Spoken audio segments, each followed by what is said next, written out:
প্রথমে বেটে নেব রসুন আর আদা।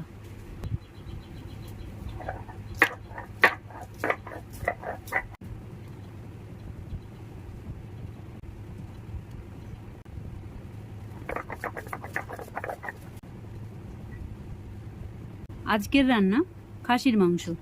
নমস্কার বন্ধুরা, আমি Susmita, cook with good vibes চ্যানেলে আপনাদের সবাইকে স্বাগতম। খাসির মাংস রান্নার জন্য আমি এখানে নিয়ে নিয়েছি খাসির মাংস। এতে আমি দেব লবণ। প্রথমেই লবণটা বেশি করে দিলে খুবই ভালো হয়, তার পরে রান্নায় দিতে হবে না লবণ। হলুদ, শুকনো লঙ্কার গুঁড়ো অল্প পরিমাণে দেব, এই ছোট চামচে 2 চামচ। লেবুর রস,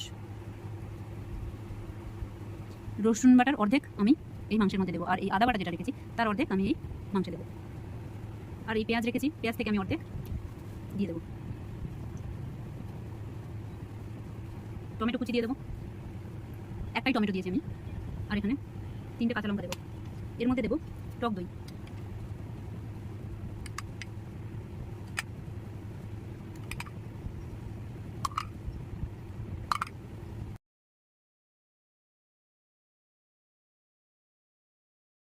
একটু সর্ষের তেল, সব উপকরণ দিয়ে আমি এখানে ভালো করে ম্যারিনেট করে নিয়েছি।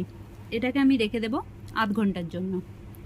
হয়ে গেছে আধ ঘন্টার পর আমি একটা প্রেসার কুকারে এই মেখে রাখা মাংসগুলোকে দিয়ে দেব।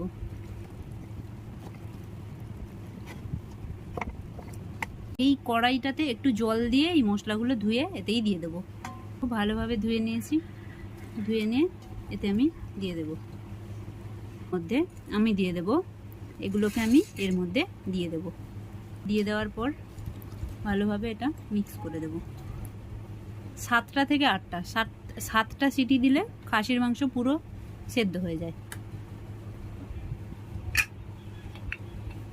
জল দেখতেই পাচ্ছ, মাংস থেকে আরো জল বেরোবে, তার জন্য আমি অল্পই দিয়েছি।